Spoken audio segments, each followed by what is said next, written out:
Assalamualaikum warahmatullahi wabarakatuh. Perkenalkan, nama saya Nindya Yuandini. Di sini saya dan teman-teman saya ingin memeragakan sebuah drama dengan judul Danau Toba. Dan peran saya di sini sebagai narator 1.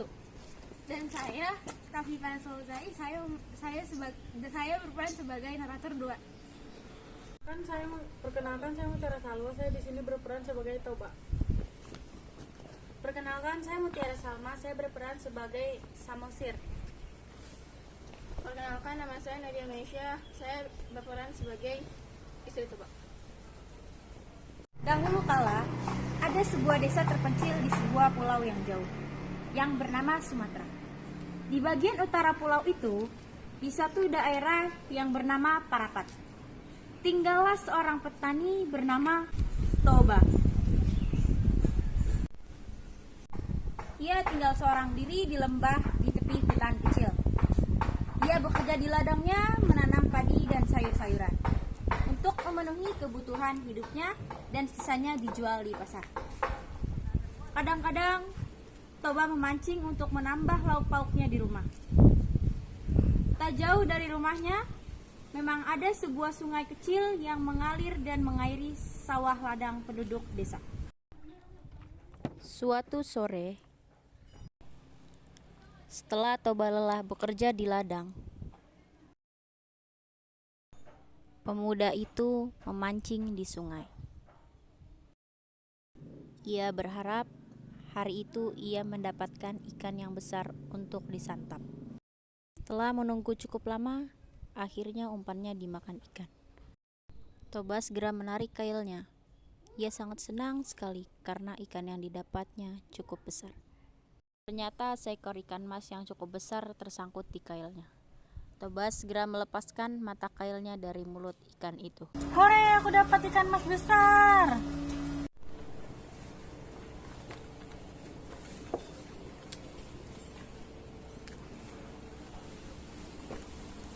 Aku bisa makan arsik kesukaanku. Aku bisa makan enak malam ini.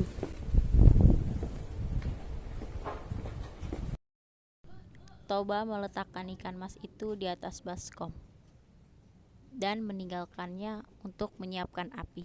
Namun ketika Toba hendak menyalakan api di tungkunya, ternyata ia kehabisan kayu bakar. Ia segera pergi ke belakang rumahnya untuk mengambil kayu bakar dan meninggalkan ikan mas itu di atas meja. Cukup lama Toba mencari kayu bakar. Ketika ia kembali ke dapurnya, ia terkejut sekali karena ikan masnya telah hilang. Alamak, kemana perginya ikan masku? Setelah melihat ke dalam baskom, Toba lebih terkejut lagi karena di dalam baskom tempat ikan itu telah berganti kepingan-kepingan emas yang cukup banyak. Rasa kecewanya berubah menjadi gembira ketika melihat kepingan emas itu. Oh, Debata, terima kasih untuk rezeki hari ini.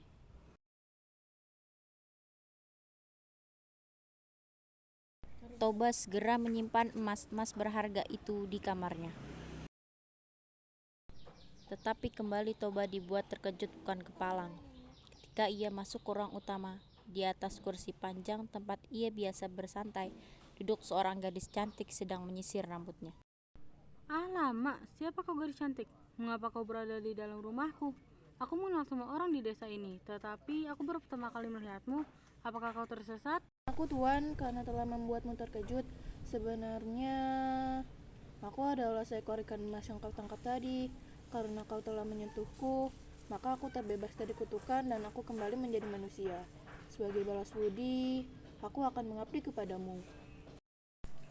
1 tahun kemudian, kebahagiaan mereka semakin bertambah dengan lahirnya seorang anak laki-laki yang mereka beri nama Samosir.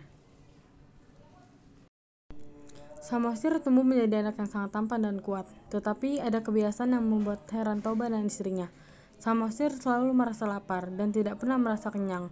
Nafsu makannya benar-benar luar biasa.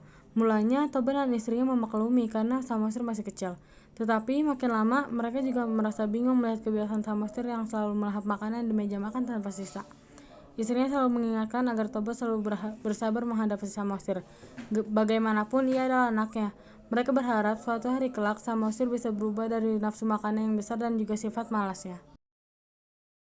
Ketika Samosir beranjak dewasa, Ibunya sering menyuruhnya mengantarkan makanan dan minuman untuk ayahnya yang sedang bekerja di ladang.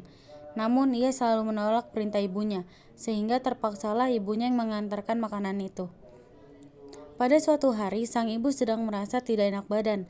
Ia pun menyuruh anaknya agar mengantarkan bekal makanan untuk ayahnya. Mulanya Samosir menolak, namun karena sang ibu terus memaksa, akhirnya Samosir mau juga mengantar makanan untuk ayahnya. Di tengah perjalanan, tiba-tiba Samosir merasa lapar. Ia pun berhenti dan membuka bungkusan makanan yang dibawanya itu.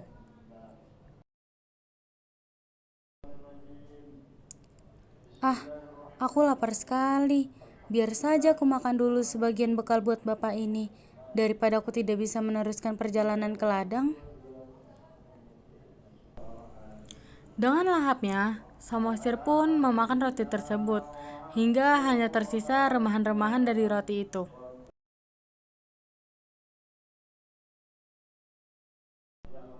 Setelah itu, ia pun menutup kembali tempat makanan itu dan melanjutkan perjalanan menuju ke ladang. Sesampainya di ladang, Samosir segera menyerahkan bekal makanan itu kepada ayahnya. Wah, kamu memang anak yang rajin, anakku. Toba yang sudah lelah dan lapar segera membuka tempat makan itu.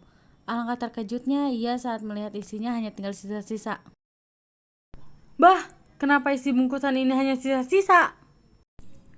Maaf pak, di perjalanan tadi aku lapar, jadi aku makan sebagian. Dasar anak ikan!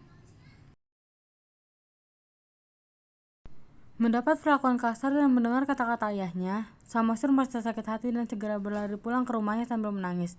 Sesampainya di rumah, ia pun langsung mengadu kepada ibunya. Ibu, ayah memukulku dan mengatakan aku anak ikan. Sang ibu sangat sedih mendengar pengaduan anaknya itu, karena suaminya telah melanggar janjinya agar tidak mengungkit asal-usulnya. Anakku, naiklah ke puncak bukit itu dan panjatlah pohon yang paling tinggi.